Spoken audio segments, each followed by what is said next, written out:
Berkembangnya pariwisata di Provinsi Bali lebih didominasi oleh wilayah bagian selatan Pulau Bali seperti Kota Denpasar, Kabupaten Badung, Kabupaten Gianyar, dan Kabupaten Tabanan atau Sarbagita.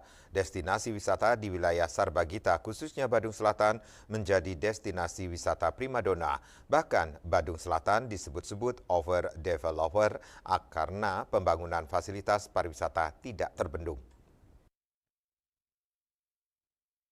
Industri pariwisata di daerah Sarbagita tersebut disebabkan oleh mudahnya akses akan sarana dan prasarana penunjang wisata seperti tersedianya akses mobilitas penghubung antar wilayah baik udara, laut, dan darat. Lengkapnya akses penunjang lain seperti tempat makan atau restoran, akomodasi perhotelan, pusat oleh-oleh pendidikan dan kesehatan telah menunjang kemajuan wisata di keempat wilayah tersebut. Selain itu, perkembangan pariwisata juga tidak terlepas dari pesatnya pembangunan fasilitas pariwisata di daerah tersebut.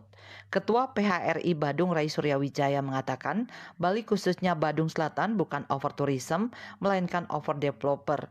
Hal itu karena banyaknya pembangunan fasilitas pariwisata di daerah tersebut.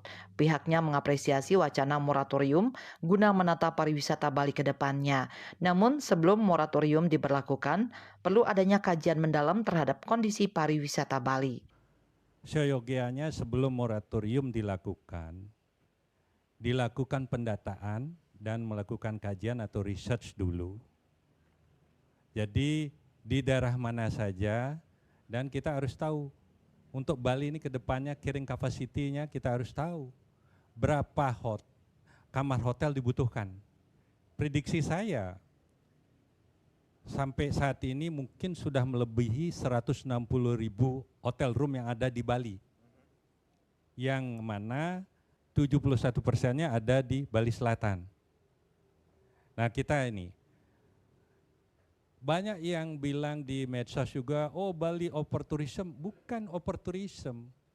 Kalau Bali Selatan overdeveloping, ya harus kita lakukan kajian dulu. Sukma Bali TV.